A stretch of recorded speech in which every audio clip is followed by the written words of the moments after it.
আমরা সে বিশ্বাস করেই সাঈদ খোকনের রক্তের বিনিময়ে অর্জিত আজকের ইন্টেরিয়াম গভর্নমেন্ট আপনাকে সমর্থন দিয়েছি, আপনাকে সমর্থন দিব যতক্ষণ না পর্যন্ত আপনি জনপ্রতিনিধি হাতে ক্ষমতা হস্তান্তর না করবেন। কিন্তু আমাদের প্রশ্ন থেকে যাচ্ছে, 5 মাস অতিবাহিত হলো,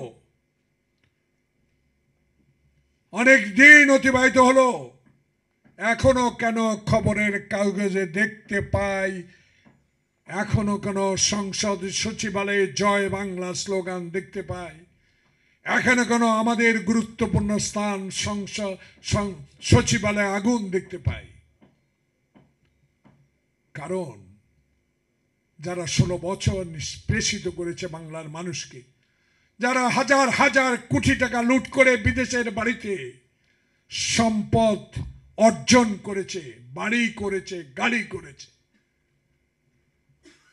তাদের সহযোগীরা এখনো বাংলাদেশে বিভিন্ন সচিবালয়ে বিভিন্ন পদে পদায়ন হয়ে এখনো ডক্টর ইউনূসের মতো বিশ্বের দরবারে একজন গ্রহণযোগ্য ব্যক্তিকে অসহায়ত্বে ফেলে দিচ্ছে।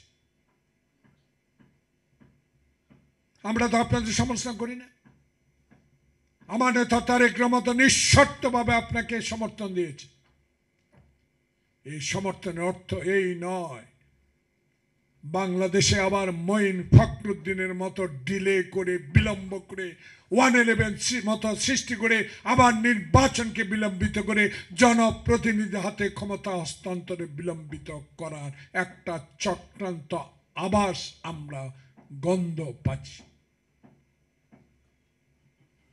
তাই আমাদের নেতারা সরকারকে সচেতন করে দিচ্ছে, এদের পাল্লায় পড়লে বা বিপদ এসে যাবে দেশে।